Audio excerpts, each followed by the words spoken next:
Muy buenos días, hermanos. Que el Señor los bendiga. Damos gracias a Dios en esta hermosísima mañana, ya día jueves, aquí en la iglesia, jueves de oración, y 22 de septiembre, hermanos. Entonces es una grande bendición poder estar aquí, hermanos, con este hermoso devocional. Y pues continuamos, hermanos. Les aviso, les comento que nomás en esta semana vamos a terminar hasta el Salmo 53. Hemos visto 53 salmos, gracias a Dios por ello. Y pues bueno, ahora la próxima semana, si Dios lo permite, entraremos a la carta de Santiago, una carta hermosa. Dice mucho que es la carta de un pastor a su iglesia. Entonces es bonito, hermanos. Vamos a ver Santiago, versículo por versículo. Temas se van a ver ahí. Vamos a recordar cosas también del antiguo, temas bonitos, hermosos.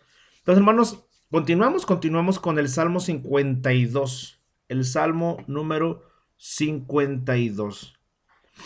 Ah, el título en sus Biblias habla acerca de la futilidad de la jactancia del malo. Entonces, pues vamos a entender las características del corazón del hombre, ¿verdad? Características, permítanme poner el título, características del corazón del hombre.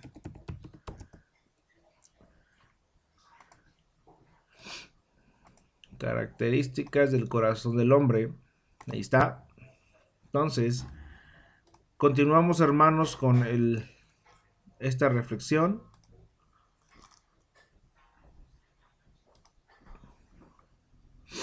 ¿Sale? Características del corazón del hombre. ¿Por qué, hermanos? Porque de manera natural el corazón es malo. El corazón es malo. El corazón del hombre es malo. Claro, hay hombres que son un poquito más buenos que otros, pero al final siguen siendo perversos. ¿Por qué? Porque el apóstol Pablo nos dice en Romanos 3 que el corazón del hombre es malo. O sea, es malo. El ser humano te va a decir que el hombre es bueno, que hay mucha potencia en el hombre, sí. Pero realmente dice el Señor también en los profetas que engañoso es el corazón del hombre. Entonces, realmente, hermanos, por sí solo, en su naturaleza, el corazón es malo. Ahora bien, este Salmo número 52 lo escribe, ¿verdad? Este salmista describiendo la realidad, ¿verdad? Describiendo la realidad del corazón que ellos alcanzan a ver. O sea, es la descripción de David a aquellos que no siguen a Dios, ¿no?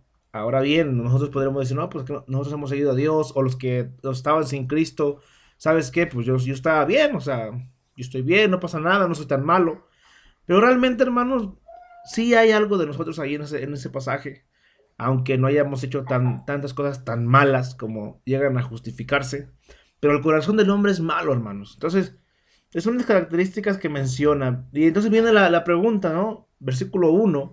¿Por qué? Dice, te jactas de la maldad, oh poderoso. Ok, está hablando de que la mayoría de los malos, la mayoría de los malos se encuentran en las cúpulas, ¿no? En las cúpulas o en las personas que tienen muchas riquezas y posesiones. Veíamos con los varones el domingo pasado que las riquezas corrompen al hombre.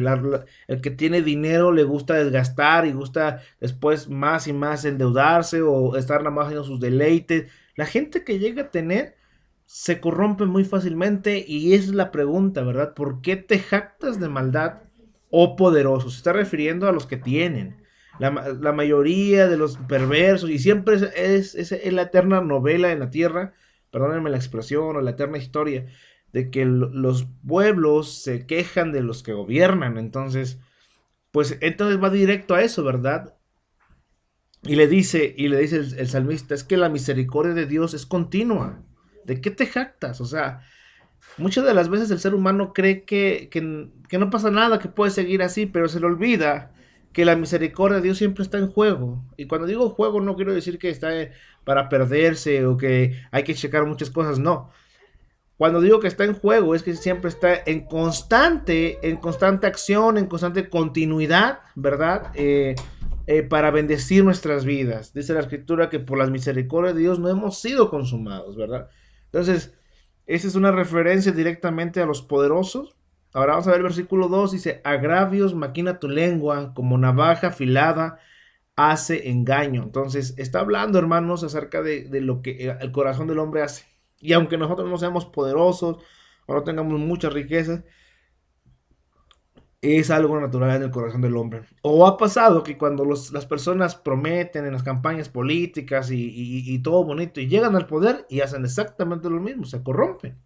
Entonces, por eso habla del poderoso, del que tiene poder, sea rico o sea gobernante. Entonces, eso es una cuestión muy interesante, que hace que empiezan a corromperse y empiezan a maquinar cosas de engaño, de mentira, ¿verdad? Dice, como navaja afilada hace engaño, ¿no? Empiezan a haber promesas incumplidas, y etcétera, etcétera, ¿no? Entonces, veamos cómo se describe la maldad del corazón del hombre. Amaste el mal más que el bien, la mentira más que la verdad. Y dice aquí, ponte a pensar. Selah otra vez. Recuerden que la palabra Selah en la Biblia, en los Salmos, es un momento de reflexión. Es interesante, hermanos, porque realmente yo recuerdo cuando estabas en Cristo que uno llega a en cierta manera autoengañarse pensando que estamos bien, que inclusive hoy en día como pastor les puedo decir que a veces hasta mismos cristianos que no son cristianos se viven engañando y autoengañando y viviendo en pecado, haciendo errores, engañando, mintiendo, solamente porque ellos quieren tener un poquito, ¿verdad? De poder, ¿no? O de interés, o de ser tomados en cuenta y se engañan y se corrompen y bueno, ¿no? Lo escuchaba también en un pastor, ¿verdad? Que a veces también los mismos que vamos a estar enfrente de las iglesias, llega a ver eso, llega a ver mentiras o llega a ver manipulaciones. No, hermanos, en la iglesia, haciendo un paréntesis, la iglesia, la cabeza es Cristo, no el ser humano. Tiene que haber esa situación. Ahora el pastor está como referente solamente para guiar a la iglesia, ¿verdad? Tiene que haber esa situación. Pero realmente el que dirige todo es el Señor. Entonces, hermanos, esa es una verdad, ¿no? Pero bueno, dice, has amado toda suerte de palabras perniciosas, engañosa lengua. ¿Ve? El corazón del hombre por naturaleza es engañoso. Ahora, ¿por qué? Porque está corrompido. Porque está corrompido en Adán y Eva, comieron ese fruto que todos traemos en el cuerpo, ¿verdad? En la genética, fuimos afectados, fuimos corrompidos, pero en Cristo también de la misma manera que fuimos influenciados para el mal o para el engaño, para rebelarse contra Dios, de la misma manera ahora en Cristo somos justificados para sujetarnos a Dios. Entonces por eso es que el que me quiere decir, yo qué culpa tengo que Adán haya pecado, bueno, tú tampoco, no tienes nada que ver con Cristo, pues al final de cuentas Dios sigue siendo intachable, perfecto, así que cualquier juicio, cualquier perspectiva humana de bien y mal sale sobrando porque Dios está sobre todas las cosas. Pero vemos la característica, la naturaleza del hombre es engañar y es mentir. ¿Por qué? Porque recuerden, ¿quién es el padre de la mentira? Satanás. Y este hombre o este ser, ¿no? Espiritual, se dice que era un ángel y que se rebeló contra el Señor, dice la escritura. Llega proponiendo que tomaran y comieran de ese fruto, engañando y mintiendo. Así les empezó a voltear la situación y los engañó. Entonces, ¿qué hace el hombre? Cede ante la tentación y pues cobra un poquito de factura por años y años y años y años y tiempos. ¿Estamos? Pero vemos más adelante, dice, por tanto, Dios te destruirá para siempre, te asolará y te arrancará de tu morada y te desarraigará de la tierra de los vivientes, Selah. Ojo, aquí no está él maldiciendo, él está describiendo lo que Dios hace ante el engaño, ante la mentira, ante los ojos altivos, ante los jactanciosos, ante todas aquellas personas que hacen mal y no están de acuerdo al poder y la verdad del nombre de Dios. Entonces, automáticamente dice Dios, hey, Dios va a hacer esto, ¿no? Y vuelve otra vez a decir Selah. Entonces, vemos la intención de este salmo. Apenas han pasado 2 versículos más y vuelve a repetir, medita, hombre pecador. ¿No? Seguimos más adelante, dice, verán los justos y temerán, se reirán de él diciendo, ¿verdad? Y empieza, dice, he aquí el hombre que no puso a Dios por su fortaleza, sino que confió en la multitud de sus riquezas y se mantuvo en su maldad. Ojo, otra vez, estamos otra vez entendiendo que entonces El hombre que llega a tener muchas riquezas es fácil corromperse, es fácil menospreciar a la gente, es fácil dañarla, lastimarla, mentir, es fácil solamente manipular y querer sacar lo que quiere. Pero, aunque el que no tenga y no llegue a tener riquezas, también hay gente que se comporte igual, que confían en sus pequeñas riquezas o confían en sus propias fuerzas, en sus propias capacidades, en sus propias experiencias. Entonces, podemos entender, hermanos, que aunque no tengamos tantas riquezas, a veces nos comportamos así. Pero bueno, seguimos con el rico que confía en él mismo. Pero yo estoy como olivo verde en la casa de Dios, en la casa, en la misericordia de Dios, confío eternamente y para siempre. Entonces viene el contrapeso.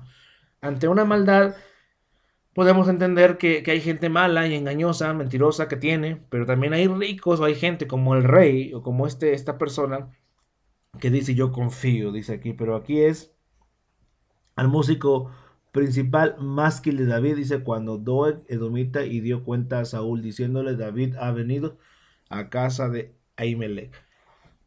Entonces, es alguien que se rodeaba en la situación, dice, pero yo, dice, en la misericordia de Dios confío eternamente y para siempre, dice, yo no soy más que tú, somos igual, pero mi diferencia a ti y a mí, entre ti y mí, es que yo confío en Jesús, yo confío en Dios, en su misericordia.